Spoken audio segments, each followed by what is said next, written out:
Magandang umaga sa ulo ng ating mga tampok na balita ngayong umaga.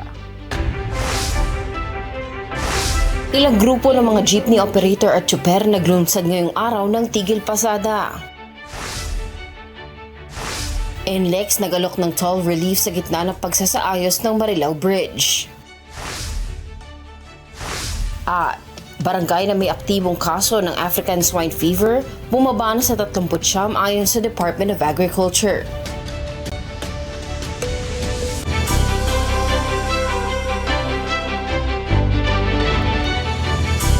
Tinulungan ng UNTV News and Rescue ang isang senior citizen sa Daet, Camarines Norte dahil nasagasaan ng tricycle habang patawid sa kalsada. Sa Quezon City naman, isang binatilyo ang sugatan matapos mabangga ng isang 10-wheel truck. Narito ang report ni Lizelle Nael. Naka-standby duty sa isang event ang UNTV News and Rescue nang may mangyaring aksidente sa labas ng venue sa Barangay Lagon, Daet, Camarines Norte bandang alas 8:30 ng gabi nitong Biyernes, March 21. Nabangga ng tricycle ang tumatawid na senior citizen. Nadatna ng rescue team na nakahiga na sa gitna ng kalsada ang 70 anyos sa biktima kaya kaagad nagsagawa ng assessment. May malay ang biktima at nakakausap, subalit hindi niya alam kung ano ang nangyari sa kanya. Nagtamo ito ng bukol at gasgas sa kanang noo, maliit na gasgas sa kanang braso at kaliwang hinlalaki na agad namang nilapatan ng pangunang lunas ng UNTV News and Rescue Team. Inendorso ng grupo ang pasyente sa BFP Daet Rescue Unit at dinala sa Camarines Norte Provincial Hospital. Habang binabaybay ng UNTV News and Rescue Team ang kahabaan ng Quezon Boulevard patungong Quiapo, Manila, ay namataan ng grupo ang isang lalaking nakahandusay sa U-turn slot na malapit sa Quezon Avenue sa Quezon City. Kaagad namang nilapitan ng team ang lalaking nagtamo ng hiwa sa kanang kamay at hinihinalang bali sa kanang binti. Matapos lapatan ng first aid ang 17 anyos na lalaki, dinala ito sa UST Hospital. Ayon sa nakasaksi sa aksidente, bigla na lamang umanong sumulpot ang biktima na motorcycle rider sa gilid ng 10-wheel truck. Lizelle Nael, UNTV News and Rescue. Diyos ang aming sandigan, serbisyo publiko ang aming pinahahalagahan. Magpapatupad ng pansamantalang toll relief ang NLEX Corporation. Ito ay para sa northbound na bahagi ng expressway mula Balintawak hanggang Maykawayan. Ito ay iiral simula sa tanghali ng Lunes, March 24 hanggang ang lahat ng 4 na lane ng Marilao northbound area ay muling mabuksan. Muling humingi ng paumanhin at pangunawa sa publiko ang NLEX kasabay ng pagtitiyak na ginhawa nila ang lahat upang matapos agad ang pagsasaayos sa nasirang bahagi ng tulay sa lugar. Tuloy-tuloy na ang pagbaba ng kaso ng African Swine Fever o ASF sa bansa. Ayon sa Department of Agriculture, nakikitang malaking dahilan nito ang aktibong pakikipagkaisa ng mga stakeholders sa pagkontrol ng sakit sa mga baboy. Ang detalye sa report ni Mia Alonzo. Bumaba na ang bilang ng kaso ng African Swine Fever sa bansa. Base sa huling datos ng Department of Agriculture, mula sa 66 na barangay noong Pebrero, nasa 39 na lang ito noong March 14. Ayon kay Agriculture Assistant Secretary Arnel de Mesa, wala na ring active cases ngayon sa Region 4A, liban na lang sa isang naiulat mula sa Santa Maria, Laguna na agad naman aniyang naaksyonan ng ahensya at kontrolado na. Sa ngayon, nakatutok ang kagawaran sa natitirang kaso ng ASF sa Region 7, partikular sa Bohol.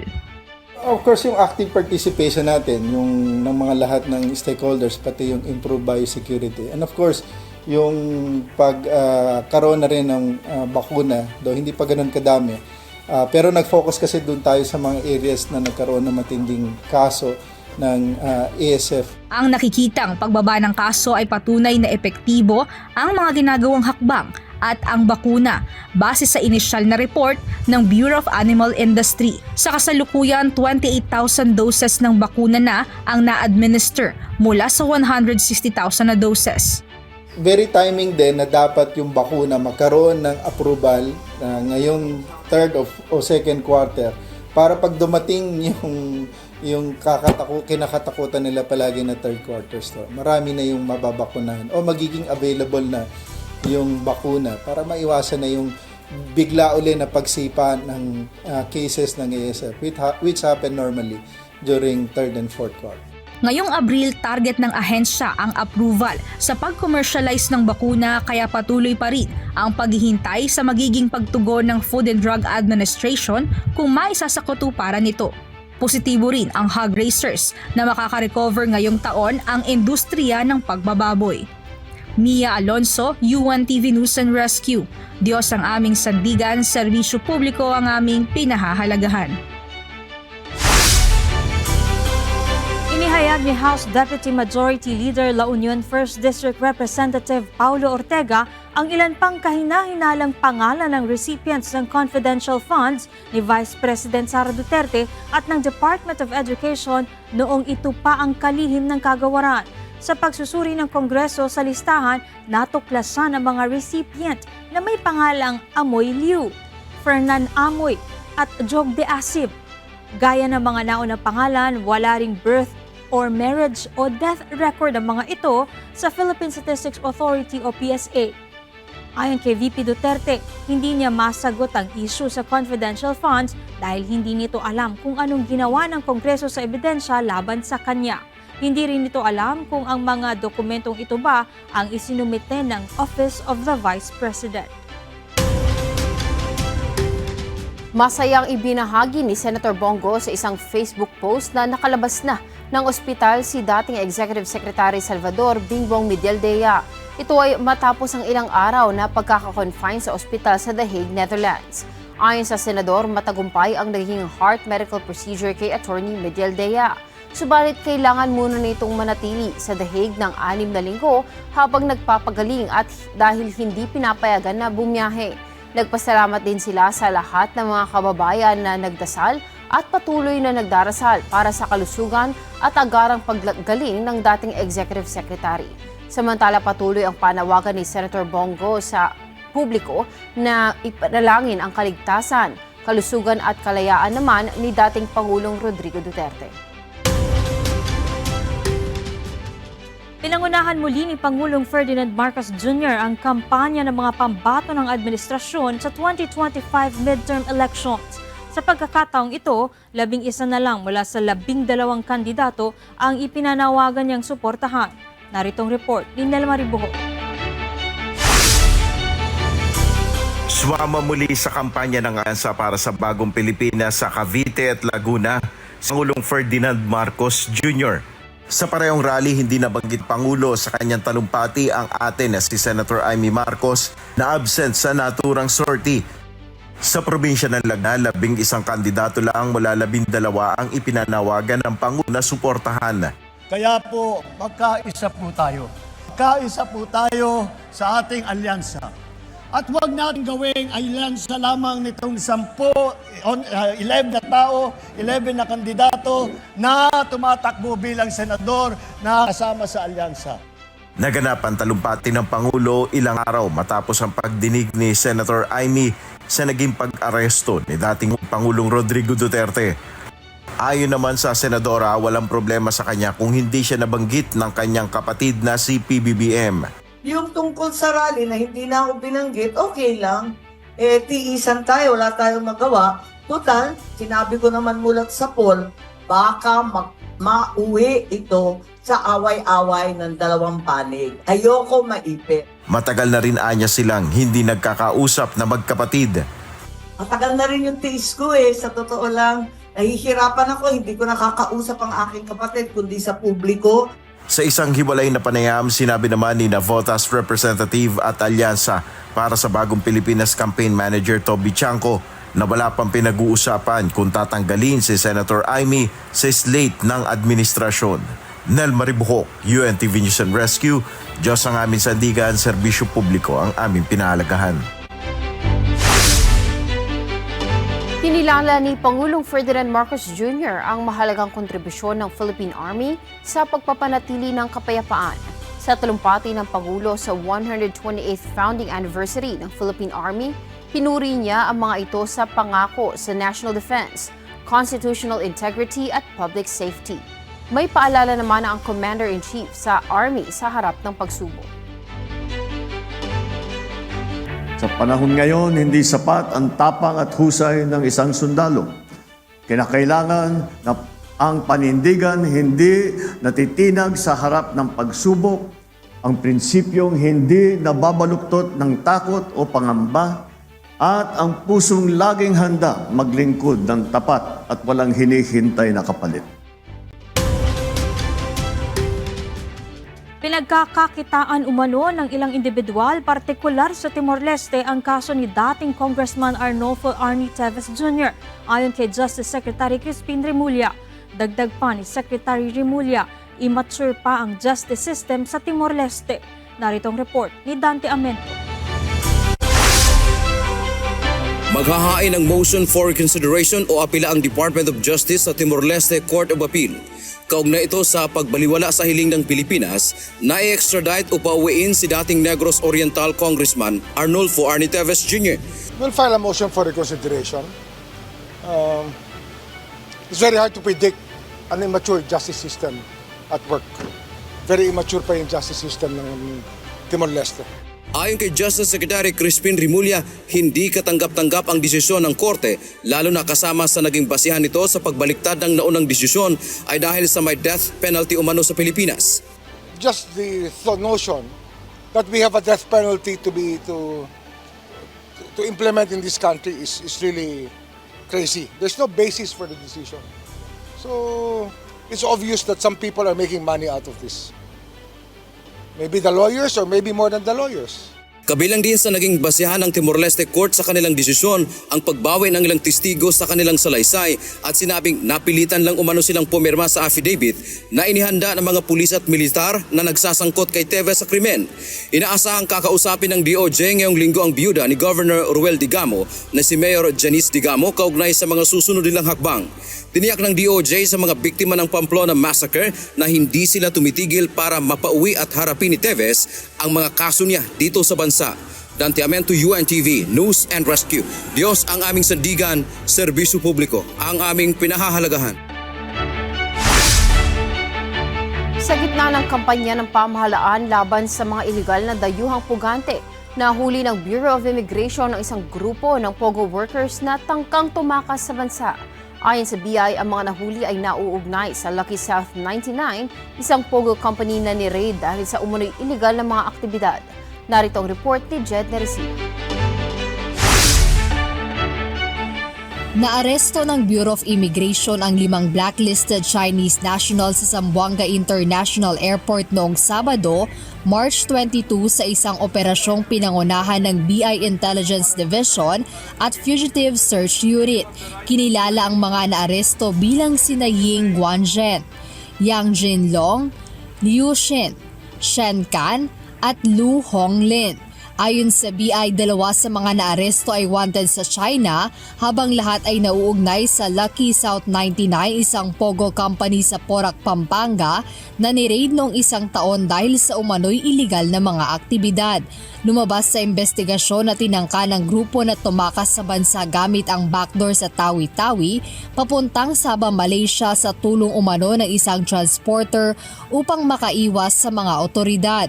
Ngunit nahuli sila ng mga otoridad sa Bangsamoro Autonomous Region in Muslim Mindanao o BARM matapos magkaaberya ang kanilang bangka malapit sa Languyan Island, Tawi-Tawi. Sa kasalukuyan, hawak na ng Philippine National Police o PNP ang 5 na aresto habang inaayos ang kanilang deportation proceedings. Nagpasalamat si BI Commissioner Joel Anthony Viado sa government intelligence agencies dahil sa kanilang mahigpit na koordinasyon na nagresulta sa matagumpay na operasyon. Jed Neresina, UNTV News and Rescue. Diyos ang aming sandigan, serbisyo publiko ang aming pinahahalagahan. Nagsisimula na ngayong Lunes ang unang araw ng 3 araw na tigil pasada ng grupong Manibela. At para sa detalye sa report ni Benedict Samson, live.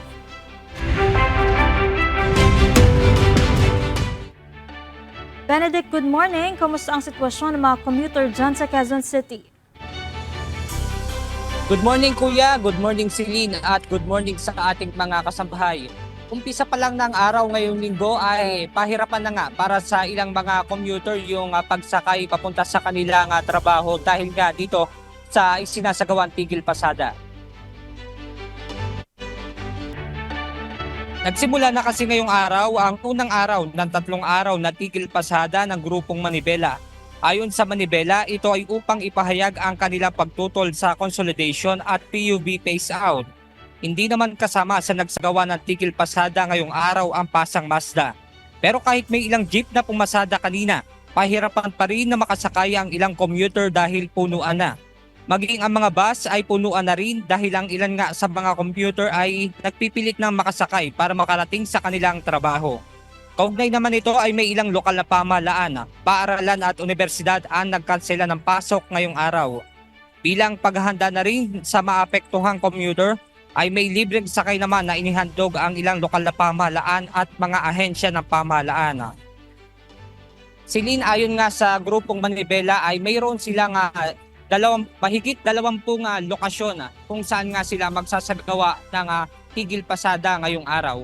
At yan muna ang ating update mula rito sa Quezon City. Balik sa inyo dyan, Celine. Maraming salamat, Benedict Samson, live mula sa Quezon City. Sa kaugnay na balita, nakasubaybay naman ang Department of Transportation at Metropolitan Manila Development Authority o MMDA sa magiging sitwasyon ng trapiko sa Metro Manila kasabay ng tigil pasada na isinasagawa ng grupong Manibela ngayong umaga. Inaasahan na magde-deploy ng mga libreng sakay ang DOTR at MMDA sa mga lugar na may stranded ang mga pasahero. Mula sa Pasig City, alamin naman natin ang sitwasyon kay JP Nunez live.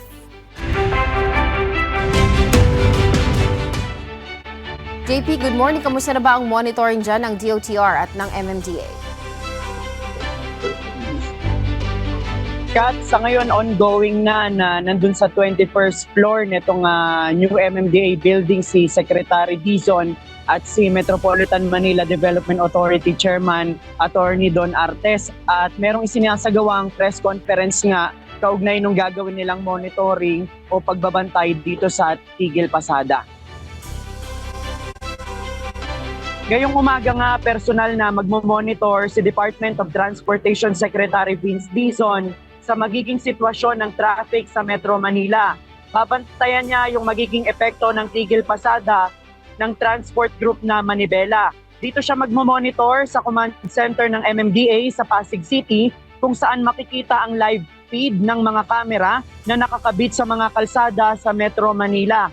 Inaasahang magde-deploy ng mga libreng sakay ang DOTR at Metropolitan Manila Development Authority o MMDA sa mga lugar na merong mai-stranded na mga pasahero. Kanina, meron ng mga lugar sa Pasig at Las Piñas na ipinapakita ng Manibela sa kanilang Facebook page na umano'y merong mga stranded na pasahero. Inaabangan lang natin kung meron ng nakadeploy dito na libreng sakay at kung talaga bang stranded ang mga pasahero dahil wala nang masakyan bunsod ng tigil pasada. Itong monitoring ng MMDA ay regular na nilang setup kapag merong tigil pasada at mamaya inaasahan nating makakakuha ng assessment sa MMDA kung ano ang naging epekto ng unang araw ng tigil pasada ng Manibela sa Monday rush hour. Kat, ngayon nga habang tayo ay nagla-live, ay naka-livestream na din sa page ng DOTR yung press conference sa pangunguna ni Secretary Vince Dizon. Dito sa baba ng MMDA building, nakita natin na meron ng mga ipine-prepare na bus, na unit ng bus, na kasama ito doon sa mga ide-deploy na libreng sakay sa mga area nga na merong may stranded na mga pasahero dahil sa tigil pasada. Sa ngayon, yan muna ang ating latest live mula dito sa Pasig City. Balik sa iyo, Kat. Maraming salamat, JP Nunez.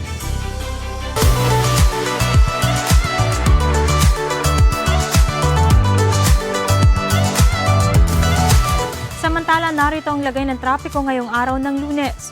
Sa EDSA Bagong Baryo, makikita po natin sa ating screen ay maluwag po ang daloy ng mga sasakyan sa mga papunta ng monumento, gayon din naman po sa mga papunta ng Balintawak.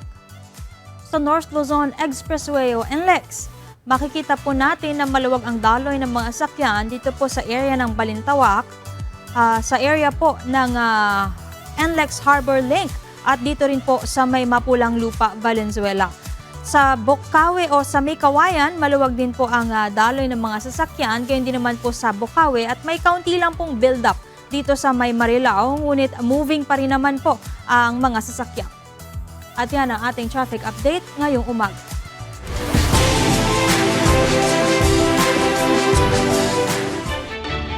Simula na ngayong araw ang pamumulaklak ng pamosong cherry blossoms sa Japan.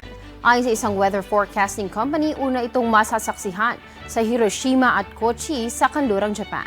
Araw naman ng Martes sa timog kanluran ng Japan ng Yokohama, habang mga lungsod ng Fukuoka, Saga at Nagasaki sa Miyerkules.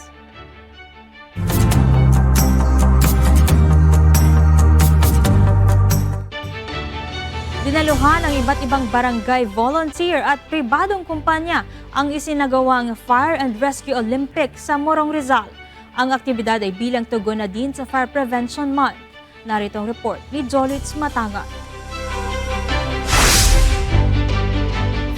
Iba't ibang senaryo ang isinagawa ng mga kalahok sa Fire and Rescue Olympics sa Morong Rizal. 8 barangay at iba't ibang pribadong kumpanya ang nakilahok sa nasabing aktibidad. Layunin nito na ipakita ang kakayanan ng mga kalahok pagdating sa pagsagip ng mga biktima sa insidente ng sunog. Ayon kay Bureau of Fire Senior Officer 3 Arvin Mata, mahalaga ang kamalayan ng bawat isang participant sa kanilang barangay, lalo pa at may mga malalayong lugar sa Morong. Nasubukan na namin ito. Unang-una, part ng Oplan Ligtas na Pamayanan, bumuo kami ng isang community fire auxiliary group na ngayon ay gumagana na, lalo na sa mga may fire truck na, katulad ng Barangay San Juan and then Barangay San Guillermo. Kapag may responde kami, may emergency rito sa bayan ng Morong, minsan sila na nauuna. Pagdating namin, fire out na. Naka-respond sila ng maayos at maganda. Isa sa laging nakikilahok sa taon-taong pagsasanay ang Barangay San Guillermo na may kauna-unahang fire truck sa Morong. Malaking bagay na may kamalayan at may sariling gamit ang kanilang lugar dahil malayo sila sa bayan.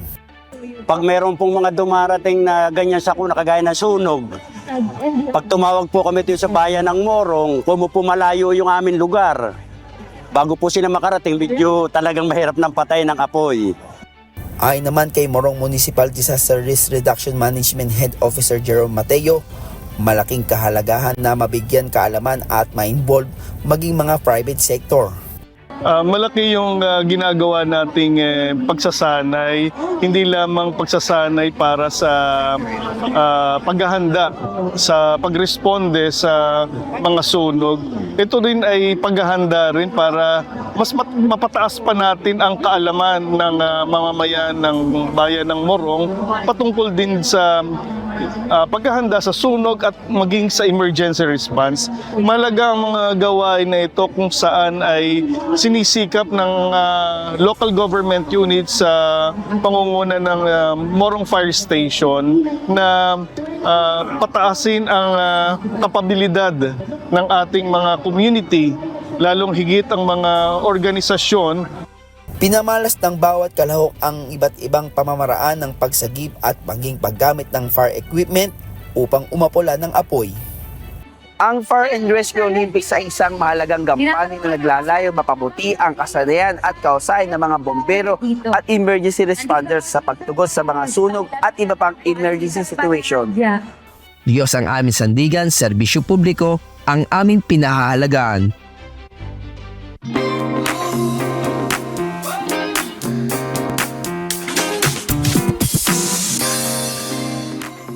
Libo-libong mga residente at turista ang maagang pumila kahapon sa La Trinidad Gymnasium para makita at matikman ang giant kayabang cake na tampok sa pagdiriwang ng Strawberry Festival 2025. Narito ang balita ni Grace Doctolero.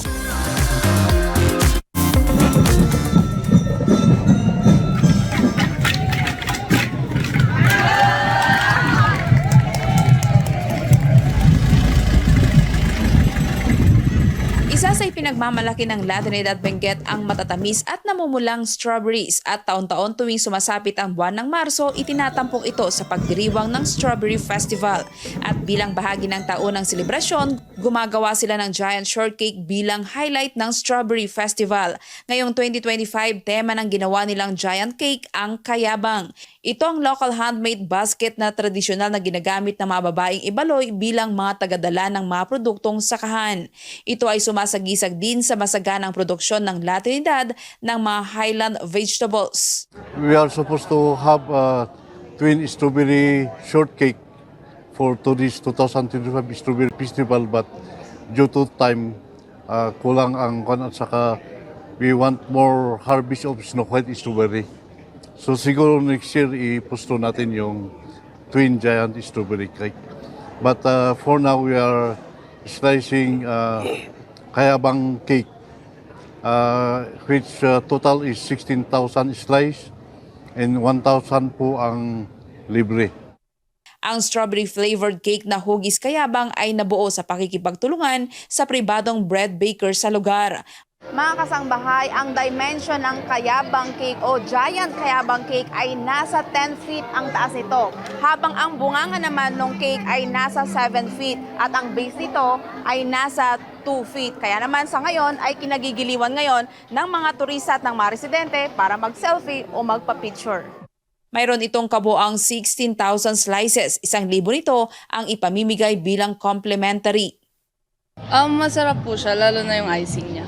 Very strawberry po, plus yung compact po yung bread. Tabo talaga dito kasi ang exciting po ng event, ang innovative po ng mga floats as we can see outside, and nakaka-excite lang na may giant cake and nakaka-intrigue para tignan lang yung punta dito para kumain. Bibili ng cake and then maglalakad-lakad just para makuha yung full experience po ng festival. It's actually so heartwarming to know that these people are coming here to enjoy these occasions. As for me, na first-timer ko, I'm very excited to know more about this place, to be honest. Noong March 20, 2004, nakuha ng La Trinidad ang Guinness World Record para sa pinakamalaking strawberry shortcake sa mundo na tumitimbang ng 9,622.29 kilo na inihorno ng iba't ibang panadero na nakipagtulungan sa munisipyo. Hanggang ngayon, hawak pa rin ng La Trinidad ang titulo.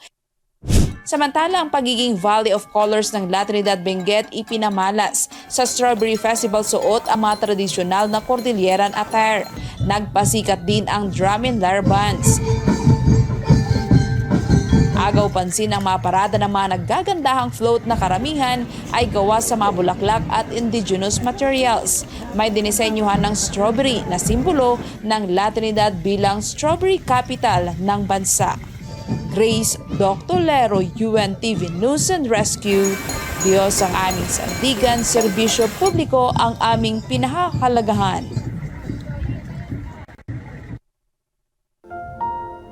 At sa ating iiwang mga salita ng Diyos na ating sandigan, mula sa Book of Job, chapter 28, verse 28 na nagsasabi, "And unto man he said, Behold, the fear of the Lord, that is wisdom, and to depart from evil is understanding." At sa tao ay sinabi niya, narito, ang pagkatakot sa Diyos ay siyang karunungan, at ang paghiwalay sa kasamaan ay pagkaunawa.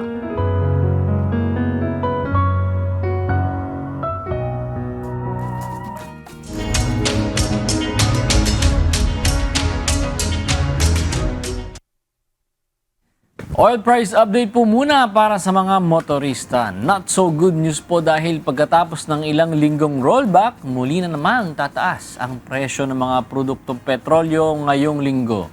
Sa pagtaya ng oil industry players, piso hanggang piso at 20 sentimos ang madaragdag sa presyo ng kada litro ng gasolina. 30 hanggang 50 sentimos naman ang inaasahang price hike sa bawat litro ng diesel. Habang ang kerosene naman ay inaasahang tataas ng 20 hanggang 40 sentimos bawat litro. Kaya magpa-full tank na po kayo ngayon bago pa ipatupad ang oil price increase bukas. Simula nung Oo, Simula puro nung tumaas. increase, Pinaasa no? lang Wala tayo. pang Then, ano. kailan? Mga 2 weeks yata o 3 weeks yung mga rollback. Pero maliliit. Pero binawi lang din ngayon yung lahat ng rollback. Naalala ko, ever since nung pataas ng pataas yung price, simula, December ba nagsimula yung mga price hike? Basta last year, November pa, mga ganun. simula nung November. talagang nakamonitor lahat ng pagtitipid na ginawa ko. Hindi ko alam. Paano ka nagtitipid sa gas? Hindi ko masyadong pinipigang.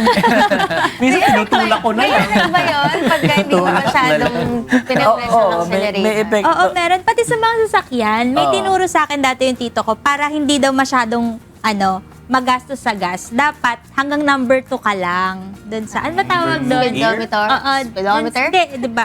Yung Number 2 yung 0, 1, 2, 3. Rev. Oo.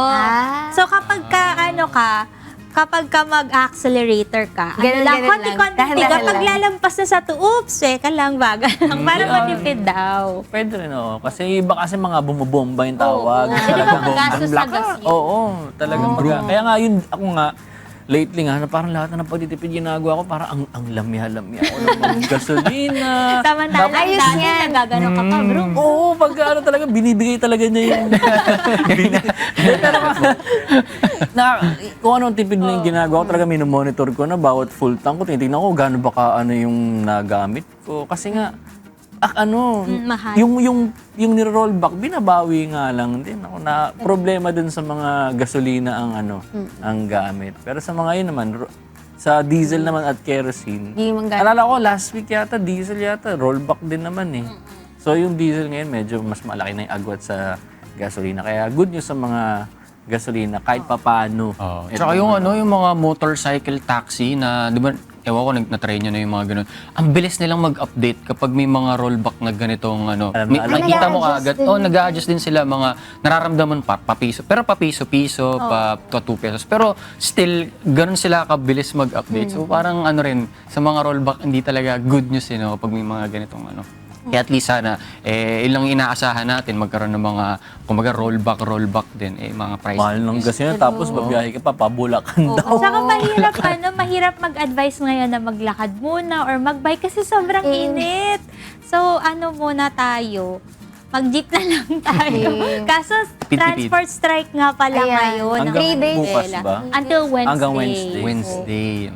Kaya alam ko may mga libreng sakay naman na may pinapaikot ang government. Kaya kung sakali maapektuhan silang transport strike, pwede naman nilang option yun. Saka baon na lang po kayo ng tubig, mga kasangbahay. At pasensya. Sobrang init. Saka Tubig at pasensya. O eto na naman, dagdagan na naman natin ang ating traffic advisory naman para sa mga motorista sa Pasig City. Ipinapabatid po ng lokal na pamahalaan na sisimula na ngayong araw ang sidewalk improvement sa Dr. Pilapil Street sa barangays Kapasigan, Sagad at San Miguel. Isasagawa ito mula alas 8 ng umaga hanggang alas 5 ng hapon at alas 10 ng gabi hanggang alas 4 ng madaling araw. Dahil po dito, asahan na po ang pagbagal ng trapiko sa lugar kaya pinapayuhan ng mga motorista na humanap muna ng alternatibong ruta. Inaasahang tatagal ang Sidewalk Improvement Project hanggang November 2025. Naku, ang tagal. November. Traffic. Pero parang pag sa Pasig, pag may mga ganyan silang projects, parang okay lang eh. Kasi nakikita mo na nakikita mo na nag-i-improve talaga yung bayan nila. So parang nakikita mo talaga na yung mga projects nila, parang honest para sa sa mga tao, talagang mapapakinabangan nila. Yun lang, medyo matatraffic lang tayo ng kaunti mga kasangbahay. Pero yung ending naman maganda. Tsaka sa mga traffic advisory, importante rin na alam natin. Kasi di ba nababanggit din natin yan kapag may mga hassle sa work, kapag may mga pupuntahan tayong mga events, at least may mga alam tayong alternatibong ruta para less hassle. Kasi alam naman natin kapag na-hassle tayo sa kalye, mga tendencies niyan, di ba alam natin yung mga tendencies, mga pwedeng road rage, tapos di mo pala alam na updated ka. So maraming tendencies na pwedeng mangyari. Kaya maganda maghanap na tayo ng mga alternatibong ruta na pwedeng madadaan. Or if wala naman silang alam, yung mga maps naman natin, nagbibigay sila ng alternate route. So, try lang po kayo ng try. Makakarating din po kayo. Saka alam ko din parang pwede rin silang mag-pin doon ng mga alternative routes. Kasi parang yung mga ibang user ng mga maps na yon, pwede silang mag-add ng mga additional info para makatulong din sa mga ibang users. Tsaka ang helpful nga no, ng mga maps. Kung imagine mo kung walang mga ganitong invention, walang mga maps. Like before, na umaasa lang sa mga hawak na mapa, di ba? So, napakalaking tulong ngayon ng, ng Pero technology. feeling ko dati diba? sobrang street smart ng mga tao. Oo, Ngayon no? parang pag wala kang maps, maliligaw ka Ay, na mga agad taxi driver, no, kabisado nila. Kabisado. Ako, Sasabihin mo lang eh. Uwi po ako sa bahay. Saan ka? ang galing talaga nila kasi kahit Pero sila ang saan- galing. Oo, kahit anong alternate na ruta. Ay, traffic dito tayo dadaan. Ako, pag driver ako, ligawin ako eh. Ay, Ligawin ako. Marami ba? Sa daan. Sa daan, wala na. Pero minsan yung mga apps din, ang problema, mabagal silang mag-update ng mga, kunyari may mga road closures. Kasi umaasa lang din sila sa feedback ng mga tao rin eh. Kapag walang nag-update nun, hindi lalabas yun. Kaya maganda mag-follow pa rin tayo sa mga ganitong page. Or minsan, dati nga eh, nag-chat talaga ako sa iba. MMDA, kung saan man. Sa mga Tatanong ko pages. pa talaga. Responsive sila. Oo. Ay, sa Talaga? sa Ang X, galing, ganyan sa threads, nakikita ko ang bilis sumagot ng, MMDA, gano'n. Kasi marami mga nagtatanong pagka, traffic po ba sa ganito, ganyan. Oo nga, saan? Kachat ko yan nung panahon nung bumabagyo. Kachat ko yan. Saan po ba? Uy, saka maganda. Tsaka yung ito, NLEX pagka babiyahe kayo, lalo na ngayon, di ba nga may traffic dyan, titingnan nyo lang dun sa live nila na story. Malalaman nyo na agad kung dapat 5 hours kayo umalis. Pero, For your time. Di ba? kaya nung Para ibang bansa. Thursday, di ba, sinabi niyo sa akin, wag muna ako umuwi kasi sobrang tagal ng biyahe. Ikaw, di ba, Grabe din naka yun, 3 hours? 3.5 hours, nakatulog na ako. Tapos pagising ko, nasa may kawayan pa lang May ako. kawayan 2 pa hours ako sa may kawayan. Grabe. Hours. Yun. Ako, nung time na yun, umalis ako ng 12 midnight kasi tumingin ako sa live feed ng NLEX. Nakita ko wala namang graphic. Yun. Kaya mabilis lang yung naging biyahe ko. At ito na, good news naman para sa mga Navotenyo. Dadayo po ang murang bigas para sa lahat sa mga barangay po sa lungsod. Pwede pong makabili rito ng bigas na nagkakahalaga ng 33 pesos kada kilo o 1,650 pesos bawat sako. Pumunta lamang po sa nakatakdang venue mula alas 7 po ng umaga hanggang alas 2 ng hapon. Ngayong araw po, March 24, nandito po sila sa Daang Hari Barangay Hall. Bukas naman po ay sa Tangos South Barangay Hall at sa March 26 po matatagpuan ito sa Tanza 2 Barangay Hall at sa March 27 naman ay sa Tanza 1 Barangay Hall. Samantalahin na po ang pagkakataon na makabili ng murang bigas para sa lahat. Wow. Nakita ko nga yung actual post nito dun sa page ng Navotenyo ako. May mga nagtatanong kasi kung meron daw bang limit itong pagbili ng mga bigas. Wala naman daw limit. Pero sana dun sa mga ibang bibili, kasi baka mamaya limited lang, di ba, yung numbers. Binili naman nila ng marami. Kasi may iba, di ba, mga nagbebenta, may mga talipa pa sila, ganyan. Sinamantala nila, baka naman maubusan yung iba. Wag naman pong sobrang dami yung bili. Care naman sa iba. Oo. May limit naman pala kasi baka gawing business din. Dito kumuha, ginawa supplier, di ba? Huwag naman ganun. Pero laki, 33 pesos, no? Tapos yung, kasi na-imagine ko, naaalala ko before, naalala ko pag mga ganyan, mga 1 kilong bigas, nasa nasa, ewan ko kung ngayon, nasa parang 2,000 yung parang quality rice na. Isang Pero, sako. isang sako. Ano bang nabanggit? Isang kilo. Isang sako. Anong klaseng bigas yun? Gusto ko Ang mahal yun, ha?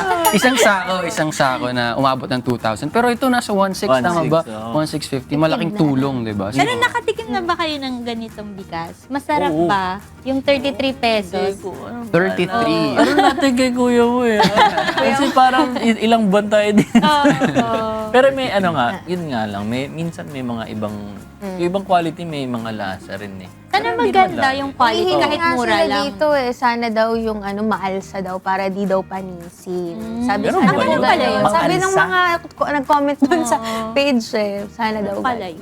Take advantage natin yung mga ganyang initiative. Ito naman po, attention naman po sa mga Q-Citizens. Bukas na pong muli ang aplikasyon para sa 2025 Social Welfare Assistance. Ito po ay para sa mga indigent persons with disability. Para sa mga aplikante, ihanda po ang inyong QC person with disability ID at barangay Indigency for Social Welfare Assistance. Para makapag-apply, buksan ang link na qceservices.quezoncity.gov.ph o kaya po ay iscan po ang QR code na makikita sa inyong screens.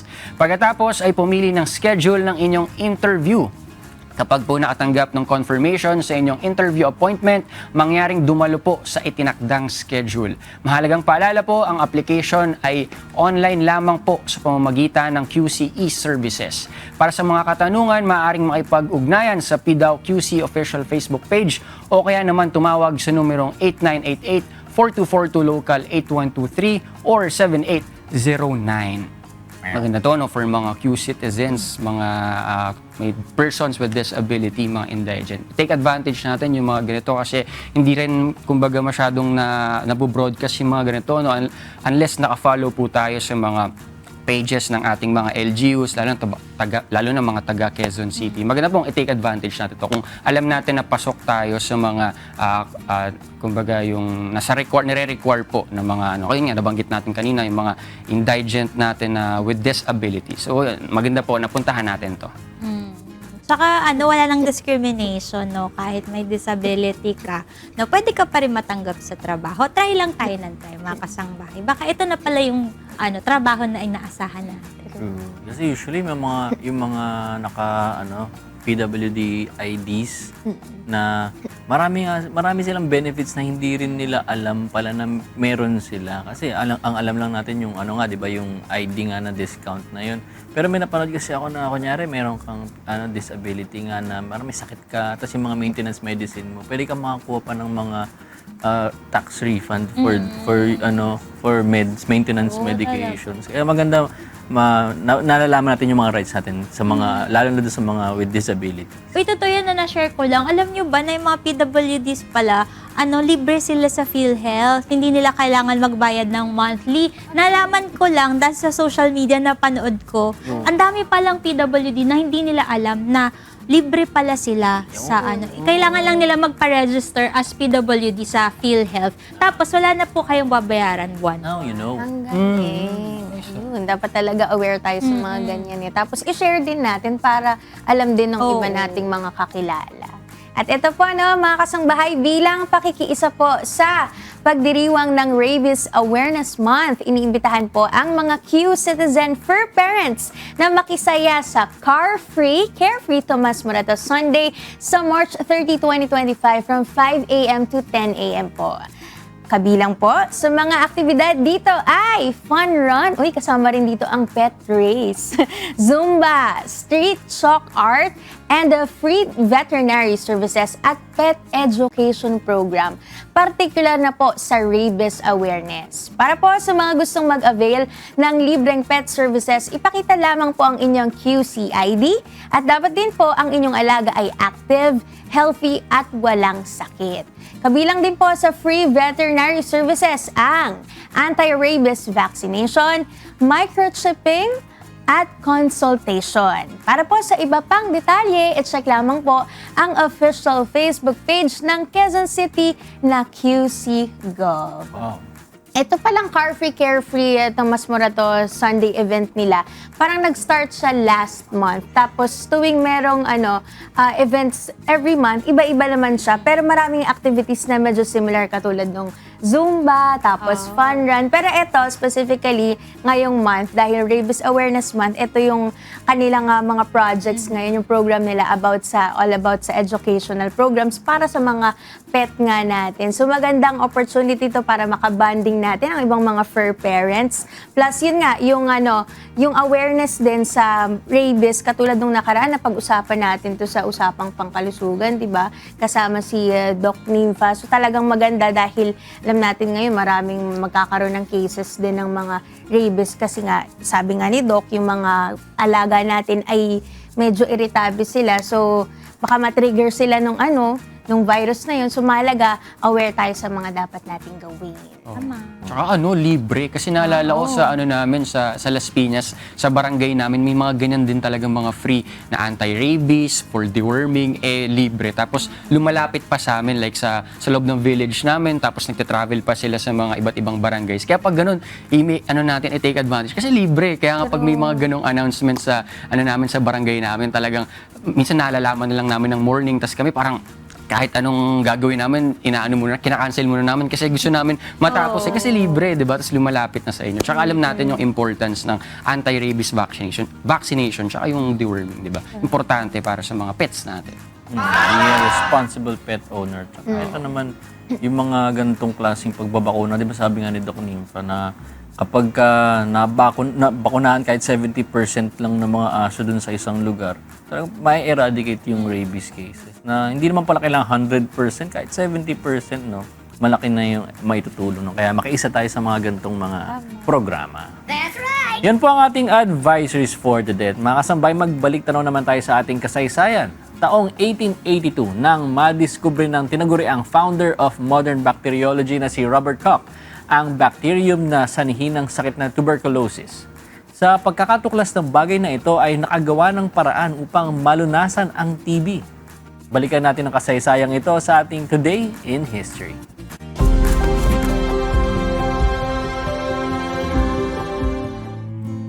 March 24, 1882. Sa araw na ito ay inanunsyo ni Robert Koch ang pagkakadiskubre sa tuberculosis pathogen na tinawag na Mycobacterium tuberculosis. Si Robert Koch na tinaguri ang founder of modern bacteriology ay ipinanganak sa Clausthal-Sellerfield, Germany noong December 11, 1843. January 1866 nang makapagtapos at magkamit siya ng doctorate sa kursong medisina sa University of Göttingen. Kasunod nito ay nagsilbi siya bilang manggagamot sa iba't ibang mga bayan at mga lalawigan at hospital doctor noong panahon ng Franco-German War. Taong 1880 ay nakadevelop siya ng bacteriological methodology, hindi lamang upang masuri ang infectious diseases, kundi maging ang pagdevelop ng mga panlaban sa mga karamdaman tulad ng disinfection procedures.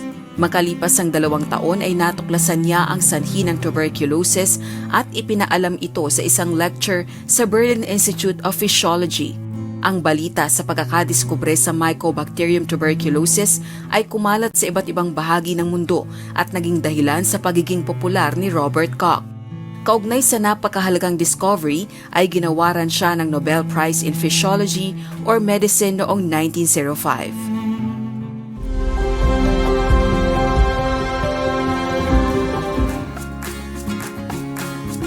Ito palang si Robert Koch ay bata pa lang daw, nakitaan na talaga ng talino, ibang klase daw ang kanyang talino. Tapos nung nag-aral na siya ng college, marami siyang mga naging instructors na mga scientists. Tapos yung isa doon, parang naturuan din siya about talaga dito sa pag-study din talaga ng mga bacteria. Tapos nung naging na siya, doctor na nga siya, nakakuha na siya ng medical degree. Nagtrabaho rin siya sa health agency ng Berlin bilang isang government advisor. Tapos nung time pala na to, nung 1880s, ang mga tao, ang paniwala nila, inherited disease ang tuberculosis. Pero since nga siya, nag-aral siya talaga ng about sa mga bacteria, ganyan, marami talaga siyang alam. And doctor nga din siya.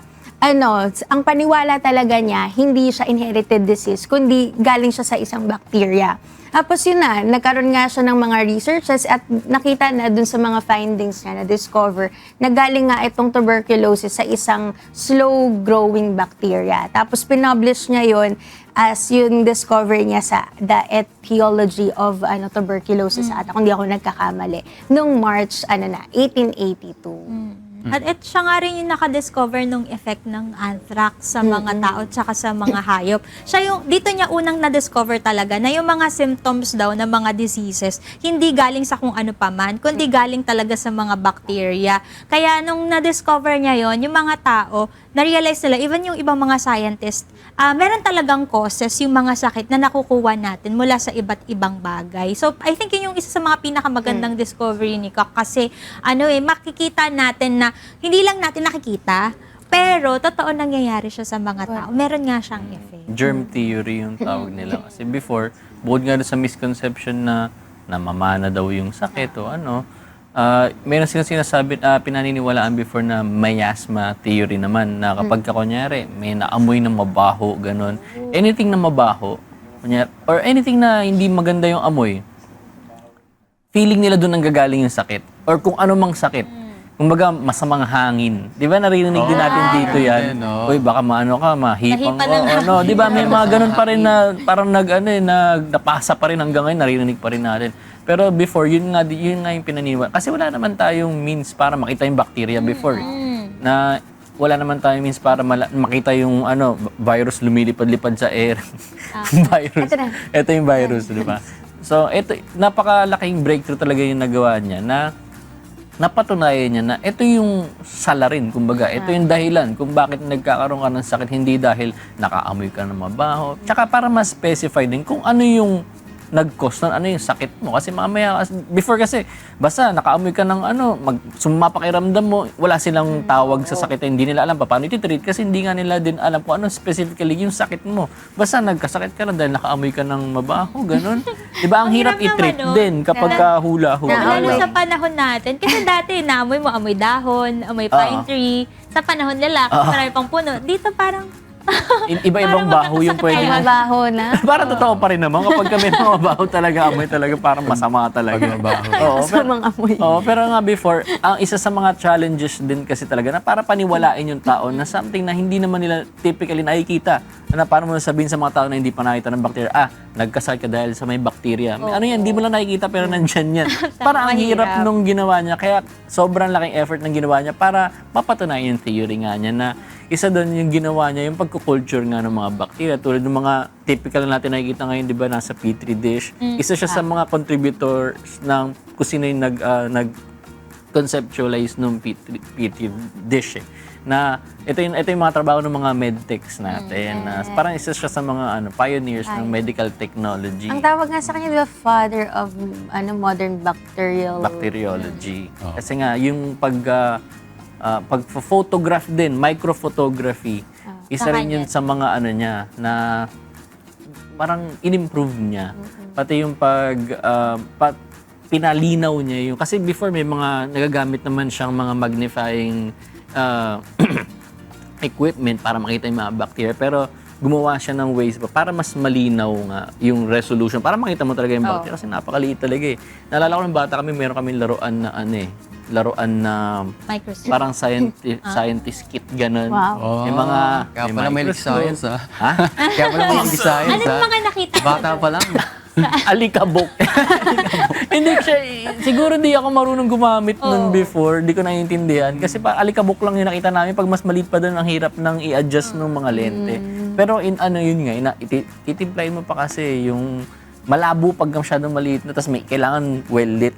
Pero nga, nakita natin na yung improvement na kahit sa bahay mo pwede ka nang magkaroon nitong gantong Naalala ko nga meron pang nakalimutan ko lang sino specifically tsaka saan bansa, pocket microscope. Recent lang ba yan? Recent? Oo, nakalimutan ko, parang Pinoy ba yun na Talaga? Isa-search natin mamaya. Pero meron ng pocket microscope para makita mo yung mga... Uy, alam ko yun, parang yun ba yung card? Yung Parang ganun. ng card? Napanood ko diba? na yan. Na ganun kalaki na yung na-improve natin simula sa na-conceptualize na before. From malalaking microscope ngayon nasa na lang, sa pocket na lang. Pero napaka-significant nga nung discovery niya na kasi nung that time, nung mga time na yun, yun yung mga one of the deadliest na sakit din daw. Kasi 1 in every 7 deaths in Europe and America, ito, number 1, isa na may TB. Tapos yung yung importance rin ng naiambag niya kasi sinasabi na yung work niya na revolutionize yung public health policies. Kasi dahil nga nalalaman na ganito nga na nakakahawa yung TB, nagkaroon ng mga mass programs, di ba? Katulad sa Philippines, marami na tayo niyan.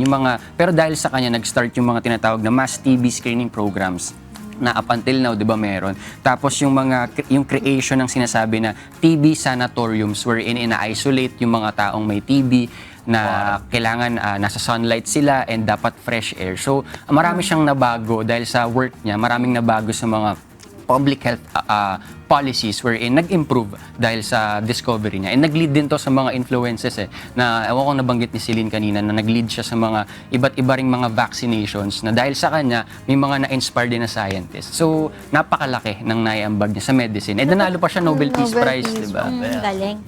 Sa medicine. Nobel Prize. Ang dami niya rin natulungan. Kasi, di ba, yan, dito natin makikita na yung mga kinakalob sa atin ng Diyos na mga karunungan, ng mga kakayahan, gamitin natin sa mabuti, di ba? Beneficial sa tao, di ba? Ngayon naman, change topic naman tayo mga kasangbayan. No? Meron ba kayong, may tanong ako sa kanila, and sa inyo, meron ba kayong kakilala na adopted child? Bunso, di ba lagi? Lagi sinasabi na pag mga Hindi ba yung middle child? Hindi yung bunso. Yung bunso lagi naasar na ganun. Laging nakuha lang sa ano ng kalabaw. Napulot ka lang. Meron kasing mga bata na dinadala sa mga bahay ampunan sa iba't ibang dahilan. Gaya na lang ng bida sa ating Kristiyano drama ngayong umaga na si Libay na minamaltrato ng ama na isang lasinggero. Makakatagpo kaya siya sa ampunan ng mga bagong magulang na totoong lilingap sa kanya? Panoorin natin.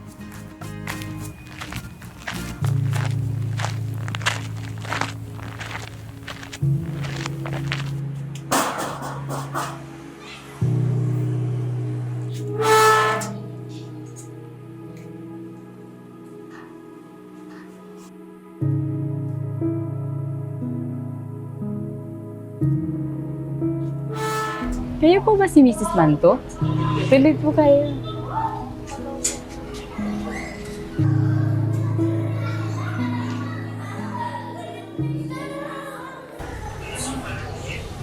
Magpakabuti ka ha. Huwag kang matakot. Alalahanin mong may Diyos na nakabantay sa atin ha. Balik ka na, Levi.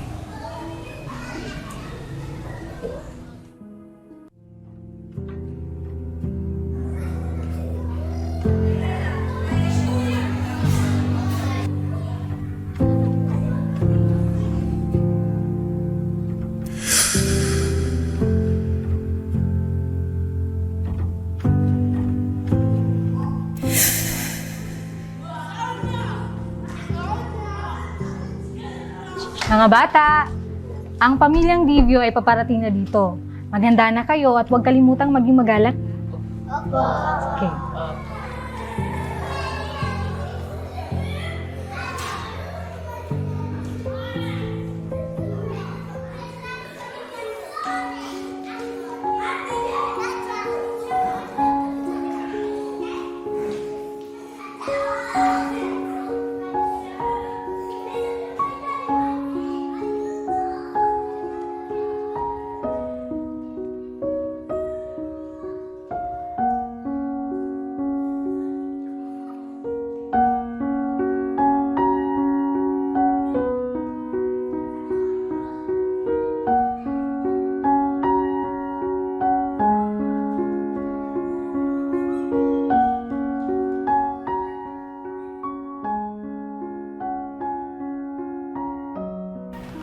Bawat buwan may pamilyang pumupunta dito at pumipili ng batang para maging kanilang anak.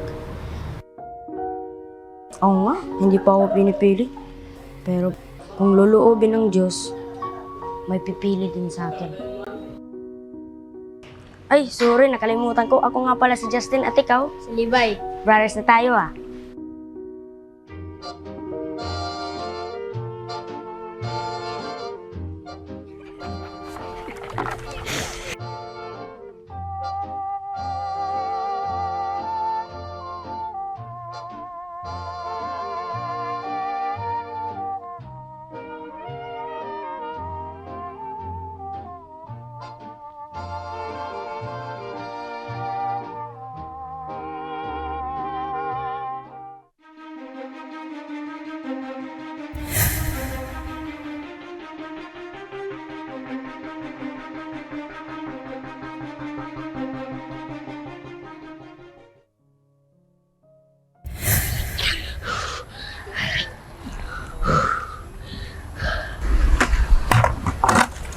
Okay ka lang ba, Levi? Nalagyan ba ng tubig yung ilong mo? Naku, sorry talaga, Levi. Hindi ko sinasadya yun. Wala. Naalala lang akong masama. Alam mo, lahat tayo ay may iba't ibang karanasan. Ako nga, iniwan ako ng mga magulang ko sa isang CR.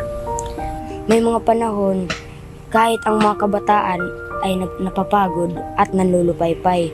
Ngunit muli tayong lalakas at sisigla kapag patuloy tayo'y naniniwala sa Diyos. Kaya kung ano man ang iyong naaalala, ilagak mo lang sa Kanya. Salamat, Justin. Napakabuti mo talagang kaibigan. Ay nako! Wala na tayong tubig. Igib tayo ulit. Tara!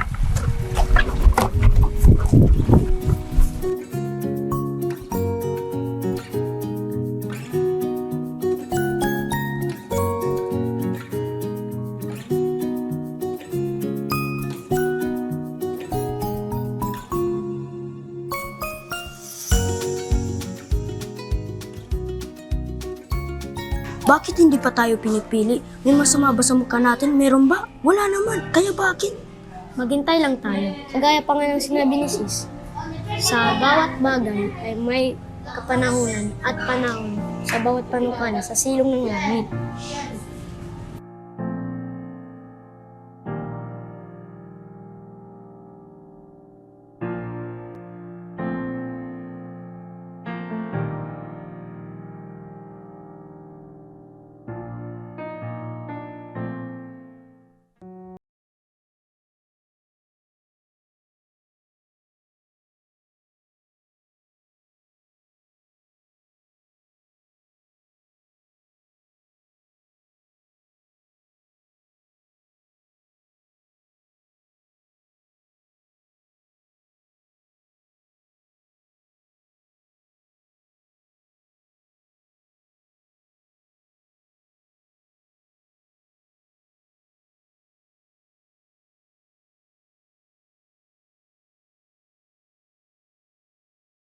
Ang utos ng Diyos ay ang mag-ibigan. Ang mundo ay magiging isang mabuting mundo kung tayong lahat ay may pag-ibig, hindi lamang sa ating mga kaibigan, kundi pati sa ating kapwa. At syempre, tayo ay nabubuhay dito sa mundo dahil unang-una may umiibig sa atin. At yun ay walang iba, kundi ang ating Panginoong Diyos, na siyang may likha sa atin at sa lahat ng bagay. Kung kayo pa yung mahal ng Diyos, ba't kami nandito sa bayang punan? Ba't kami nag-iisa? Ba't po kami walang magulang? Shhh! Talaga bang ikaw ay nag-iisa, Jarel? Nakikita mo ba ang mga batang nasa iyong tabi? Lahat tayo ay mahal ng Diyos. Pinapagmamag-anak ng Diyos ang lahat ng mga nag-iisa. Kaya hindi tayo kailanman mag-iisa dahil hindi niya tayo pababayaan.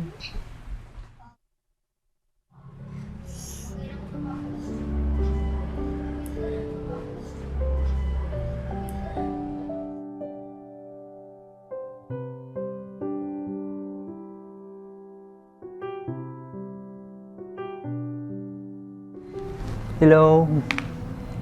Ako nga pala si Tito Julio. Pero gusto mo ba ako tawaging Papa?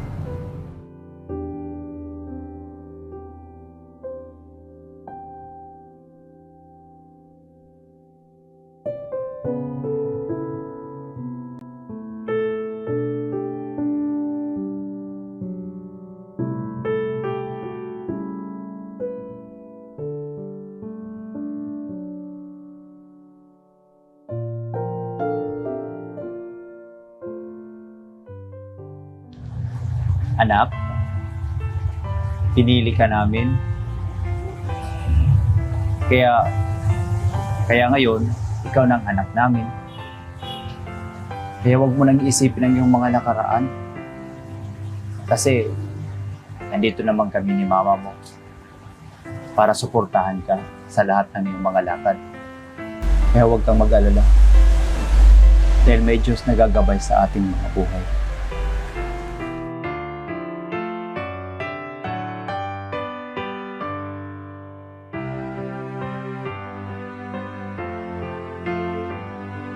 Pa, okay lang po ba?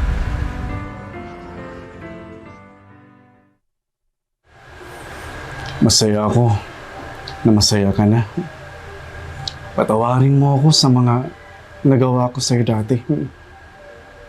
Palagi kong pinagsisisihan ang lahat ng mga iyon. Pinapangako po namin na aalagaan po namin ng mabuti si Levi. Hindi po namin siya pababayaan. Salamat at nilingap niyo ang aking anak. Tatandaan sa aking puso't isipan ang iyong mga likha.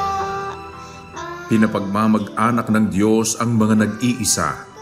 Kanyang inilalabas sa kaginhawahan ang mga bilanggo. Ngunit ang mga mapanghimagsik ay magsisitahan sa tuyong lupa. Awit 68:6. Sa bawat bagay ay may kapanahunan at panahon sa bawat panukala sa silong ng langit. Ecclesiastes 3:1.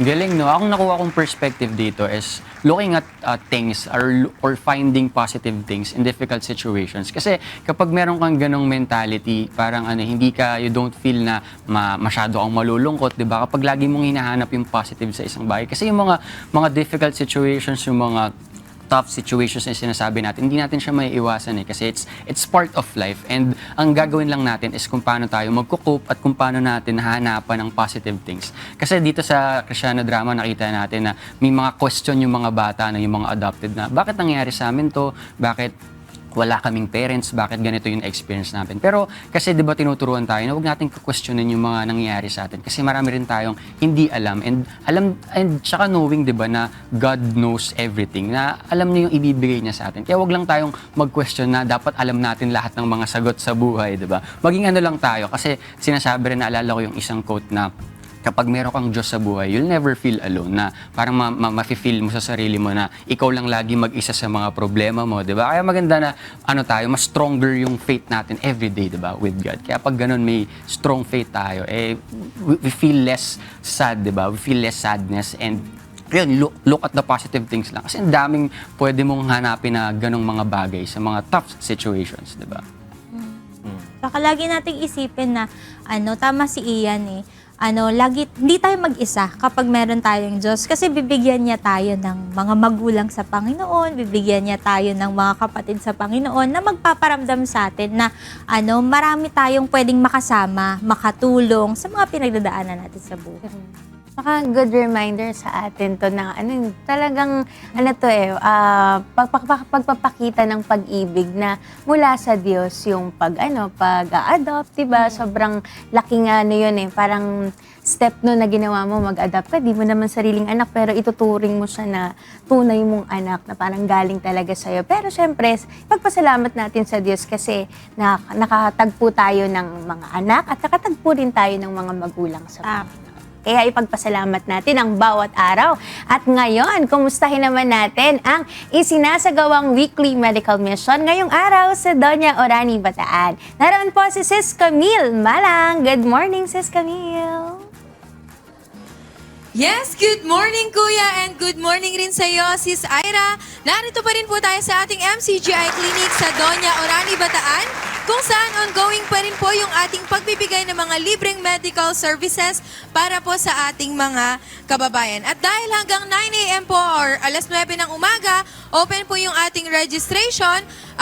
Pwede pa rin pong pumunta dito sa ating venue yung mga kababayan natin na may iniindang sakit or may mga gusto pong ipakonsulta. At maging sa consultation po sa legal, available rin po yan dito sa atin, dito po sa MCGI Clinic sa Doña Orani, Bataan. At gaya po ng nabanggit natin kanina, meron pa rin po tayong mga umiikot na MCGI libreng sakay po na tricycle para sunduin po sila sa kanto dahil nasa looban nga po yung ating venue. Pwede po silang sunduin ng ating mga kasamang volunteers and ihahatid po sila dito. And pwede rin po silang sunduin, hatid. Ayan po. At ngayon pong araw, Sis Ira, punta naman po natin yung isa po sa ating mga recipients or kasama natin ngayon na nakausap po natin kanina, si Ate Neri. Ayan po, kasama po natin ngayong umaga si Ate Neri from Bukay, Bataan. Good morning po. Good morning din po. Okay po, pwede po kayo pagod na po. And po, kumusta naman po, Ate Neri? Okay naman po. Ano po ba yung papa-check up po ninyo ngayon? Yari na po ako sa sa mata po. Tapos po ngayon po sa medical na po ako check up. Ayan po. Tapos na po kayo sa sa optical check-up. Ayun po, tanong ko lang po, first time nyo lang po ba dito ngayon, Ate Neri? Opo. Kumusta naman po bilang first timer po dito sa MCGI Clinic? Okay naman po. Masikaso naman po sila. Since sabi nyo po, taga-Abukay po kayo, medyo may kalayuan na po. Okay lang po malaman paano nyo po ba nabalitaan po yung MCGI Clinic dito po sa Orani? Kay Sarah Hilomio po. Inaya po niya kami. Opo. Ayun po, baka may gusto pa po kayong sabihin sa mga kasama natin ngayon, Ate Neri. Ano po, Nahihiya tuloy si Ate Neri. Gaano po ba kalaking tulong ito na lang po yung question natin, gaano po ba kalaking tulong yung pagkakaroon po ng MCGI Clinic po dito po sa banda po natin sa Bataan? malaking tulong po kasi po yung iba po talagang hindi nila kayang magpagamot. Ayun po, ano po ng mga libreng gamot, ganun po. Kaya salamat din po at nagkaroon po ng ng libreng ganito yung mga medical mission. Ayan po, salamat po sa Diyos. Ayan po si Ate Neri from Abukay, Bataan.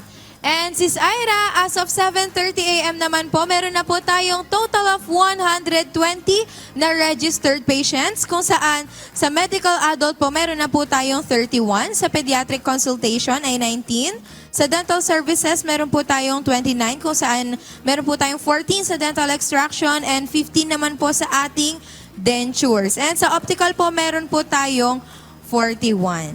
And Sis Ira, meron pa rin po tayo or available pa rin po na ino-offer ngayong araw ang ating mga legal services, and meron din po tayong free haircut para po sa ating mga kalalakihan. Kaya po sa mga nasa venue po dito, pwede po silang magpagupit for free para po iyan sa mga kalalakihan. And Sis Ira, ayan po no, si Ate Neri po ay isa sa mga recipients natin na sa Karatig Bayan pa po nang galing. So malaking tulong po talaga yung nagiging impact po ng MCGI Clinic dito po sa ating mga taga-Bataenyo po. And ayan po, muna sa awat tulong po ng Diyos, lahat po ng ating registration or registered patient ay mapapaglingkuran ngayong araw sa tulong po ng ating mga MCGI volunteers and staffs. At ito po ang update mula rito sa ating MCGI Clinic sa Bataan. Balik po sa inyo, Sis Ira. Yes, maraming salamat sa Diyos, Sis Camille. Malang live dyan po sa Barangay Doña, Orani, Bataan. At syempre, no, i-shoutout na rin natin ang ating mga kasamang mga staff, mga doctors and volunteers na lagi nating kasama sa ating medical mission. Sina Dr. Domingo Nomos, Dr. Veronica Parayao, Dr. Melanie Peñaflor, Dr. Marjorie Santos, at si Dr. Serena Carlos. Kasama rin po sina Sis Ruth Soriano at Sis Joan Mercado para naman sa mga nangangailangan ng legal consultation. At syempre, palagi ring present ang MCGI Medical Team. Sila Brad Raymond Revese, Brad Stephen Campanilla, Sis Crisanta Batanes, Sis Heidi Baldemeros. Salamat po sa Diyos, mga kapatid. Salamat po sa Diyos. Nagkaroon tayo ng pagkakataon na makatulong po sa ating mga kapatao, lalo na po dyan sa may Doña Orani, Bataan. Pero syempre yung iba kasi wala ding panggastos minsan, kaya tinitiis na lang. At dahil nga hindi po sa lahat ng panahon ay kailangan nating gumastos para makatulong sa iba. Maaari po tayong maglaan ng ating panahon at lakas para matulungan ang ating mga kapwa-tao. Gaya ng ginawa ng MCGI Isle of Man at United Kingdom chapters na nakibahagi sa iba't ibang community services upang makatulong sa komunidad at sa mga nangangailangan dahil MCGI Cares.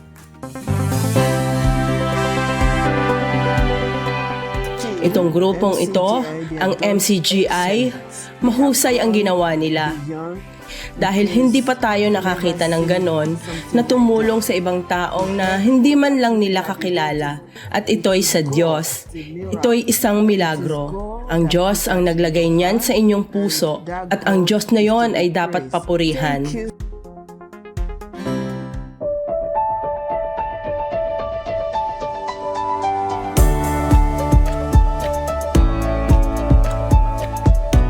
Talagang kahanga-hanga kasi tuwing meron tayong pagkakataon na makasama ang mga kapatid, nakakatuwa talaga. Syempre kahit sa Isle of Man. Sa totoo lang, first time ko makapunta dito pero loobin ng Diyos, hindi ito ang huli. Ngayon nagkaroon kami ng magandang karanasan. Meron tayong tree planting gaya na nakita ninyo. Ito isang paraan para matulungan ang ating kapwa dahil tayo'y nagmamalasakit sa ating kapaligiran. Kalooban nito ng Diyos at ito'y mabuting gawa. MCGI Cares, MCGI San. Salamat po sa Diyos. Masaya po kasi buo kasama yung mga kapatid. Mas marami, mas magaan. Yun po yung kagandahan pagkasama-sama. Mas magaan talaga. Isa kaming maliit na grupo na puro volunteer. Meron kaming tree planting tuwing linggo at karaniwan nagtatanim kami ng 300 na puno kasama ang 15 to 20 na tao. Ang aming oras kasama ang Filipino community mas naging mabilis ang aming pagtatanim at talagang maganda na magkaroon ng napakaraming tao. Oo, maraming bagay ang gusto kong sabihin sa mga taga-MCGI. At oo, napakagaling na mga gawa ang ginawa nila ngayon. At yung 280 punong itinanim nyo ngayong araw ay naririyan sa mga dekadang darating marahil ay daang-daang taon.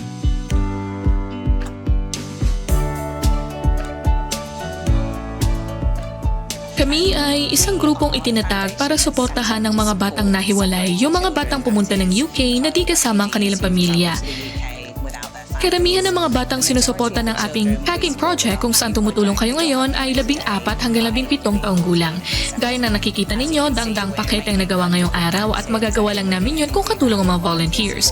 Kakaunti ang aming staff at ang magkaroon ng grupong gaya nyo para tulungan kami ay talagang susi sa aming ginagawa. Talagang magandang makita ang mga MCGI volunteers ngayon dito.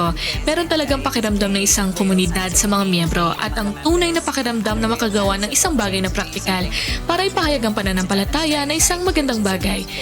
Malaking pasasalamat sa lahat ng MCGI volunteers na pumunta ngayon dito. Ito ay isang napaka-epektibong grupo. Talagang natatapos ninyo ang mga pakete na kailangan natin magawa ngayon. Bawat pakete na ginagawa namin ay makagagawa ng isang malaking bagay sa buhay ng isang bata. Kaya nais kong baunin yun ng mga miyembrong nag-volunteer ngayon na malaman nilang nakagawa sila ng isang malaking bagay. Masarap sa kalooban kasi alam kong ang mga gawaing ginagawa natin ngayon ay nakakatulong sa mga batang mahihina. Binibigyan tayo nito ng diwa ng pakikiramay sa mga kapuspalad. Mahalaga na patuloy tayong magsikap na gawin ang mabuti upang gaya ng sinabi ng kapatid na Daniel, makagawa tayo ng muscle memory at masanay tayo dito. Bagamat may hirap minsan, maaari natin itong kalimutan at i-enjoy ang ating ginagawa. Basta patuloy nating gawin ang ating ginagawa, pasasaan ba't makikita ito ng mga tao at sana sa tulong ng Diyos, maging inspirasyon nila ito na maghangad na makasama sa atin. Iniisip ko pa lang ang pagtulong ng mga batang nahiwalay dahil sa giyera, overwhelming na karanasan na po. Ng mga activities ng MCGI, napakasaya po ng experience. Unang-una, dahil nakikita natin yung application ng lahat ng mga tinuturo ni Kuya. So, dun sa application, mas na-appreciate natin yung aral, yung mga instruction na binigay niya, and then, mas na-appreciate natin yung teaching sa Bible because we are doing it practically.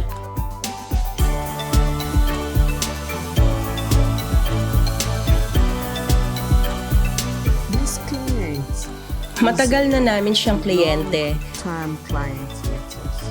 Namatay ang kanyang kapareha at hindi niya kayang alagaan ang garden. Binabantaan siya ng council house. Nung una, may pera siyang pambayad sa hardinero para putulin ito. Pero nung Disyembre ng nakaraang taon, may nagnakaw ng kanyang card at inubos lahat ng ipon niya na mahigit 10,000.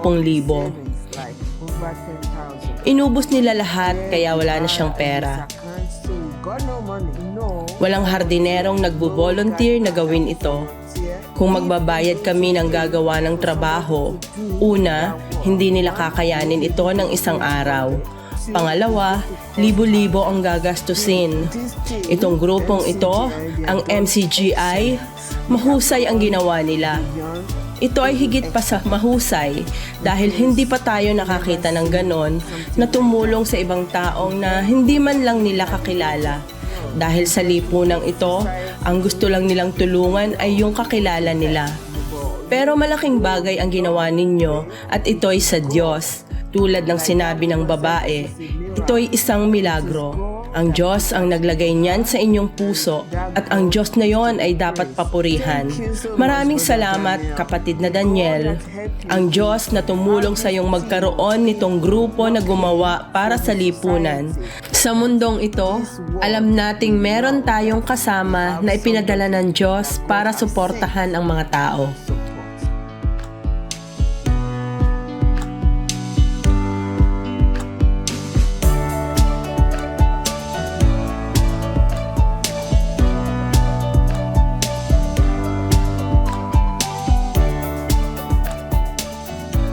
Maging kaaliwan natin sa gitna ng kapigatian ang paggawa ng kabutihan, paggawa ng mabuti. Tignan nyo kaaliwan ngayon ng bayan ng Diyos.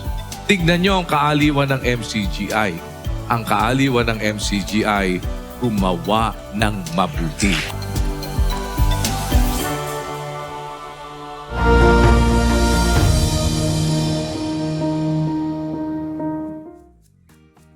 Salamat sa Diyos. Talagang totoo na nararamdaman natin yung sinasabi palagi sa atin ni Kuya na yung paggawa ng mabuti, kaaliwan yun sa atin eh. Kaya nga every time bago mag-news, laging pinapalabas diba sa Rise and Shine yung mga social experiments natin. Laging nakakatuwa sa puso pag nakikita mo there is really innate goodness sa mga tao na kahit na sila, wala sila, pero sila pa rin yung magbibigay dun sa kapwa natin. Nakakatuwa isipin na mabuti talaga na ginawa ng Diyos ang lahat ng mga tao. At dahil dyan, binabati po namin kayo ng hangover happy SPBB sa ating lahat. Mga puwet pa tayo na mga kapatid. Pero sabi nga ni Brother Joshua, we still feel alive. Good morning sa aking mamsi. Hello, Ma'am. And Dr. Joseph Lee would like to thank Genesis Organic Spirulina. Ito ay isang uri ng superfood na siksik sa protina, vitamins, and antioxidants na kailangan ng ating katawan. Ito ay 100% organic and natural at walang malansang amoy, kaya sigurado kang high quality. Siguro din may complete nutrition ka every day with our trusted superfood, Genesis Organic Spirulina. For inquiries and orders, contact 0977-688-5730. Also available online and selected Mercury Drug outlets. And thank you, Natural One Salon, for making my hair healthy and looking great. Alam niyo ba mga kasangbahay, sila lang ang one and only hair salon in the Philippines that offers no harsh chemical treatments, 100% all-natural organic hair color options at walang haircut for women. You can check them out at Natural One Salon on Facebook and other social media platforms. Natural One ang #1. At ito, binabati ko rin si Laika Jane Pineda at si Sis Micah Mendoza. Yan, mga kabataan yan sa lokal ng EDSA Caloocan. At syempre, shoutout din po sa lokal po ng BF Sukat. Salamat po sa Diyos sa pagsaludar sa amin po nung day 2 po ng SPBB. Salamat po sa Diyos. Yay! And also, we would like to thank Lendeson Gas Corporation, your partner for all industrial and special gases needs.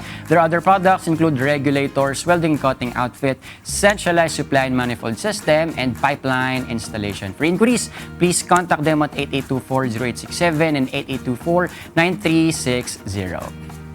Maraming salamat po uli sa lahat ng mga nanood sa atin simula kanina sa ating Rise and Shine segment with Kuya Daniel. Bukas, magkita-kita tayo muli, God willing, dito lamang sa Good Morning, Kuya!